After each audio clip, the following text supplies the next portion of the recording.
completely zoomed out after the food. But we are here at the National Ethnology Museum. Ethnos means nation or people, and it comes from Greek. Tell me. Baby's tired. Yeah, Yeah, man. me too. I mean, food-coma. Yeah, like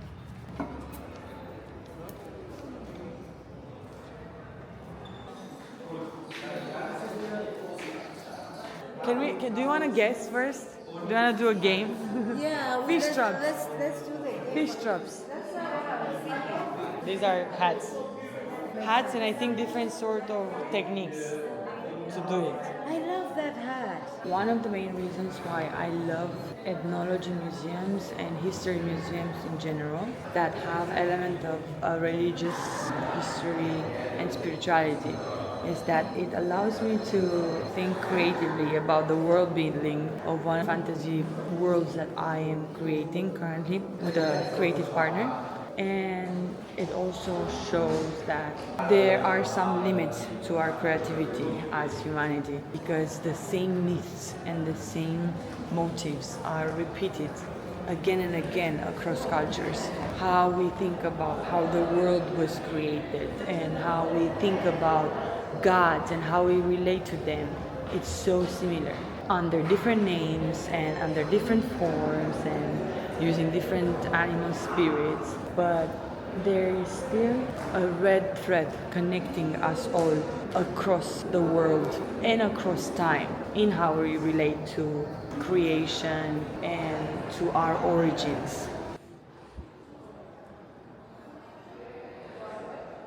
And although the ideas are there and have been there for hundreds of years, it still helps to revisit them because when you're looking at this, the way in which these people were dressed up and they were doing some of the things, you might reconsider designs and innovations and even ways of organizing our societies these days. That's one of the added value of learning about history and learning about the peoples of the past, but also the peoples of today, because these are ethnic groups who are still living, preserving their habits, their rituals, and giving life their own interpretation.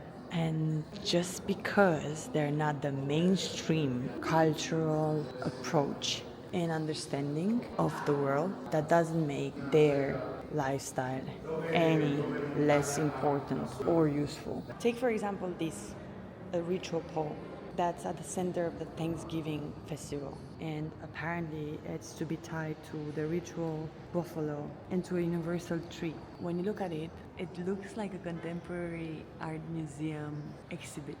Those two small birds are made to swing in the breeze, and it all symbolizes a sort of connection between this world, the village, and the spiritual world.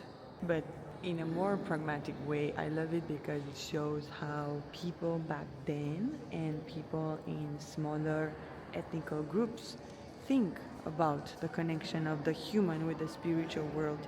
And this can inform both deep understandings about our world if you go into their philosophical terminology and ethnology, but also about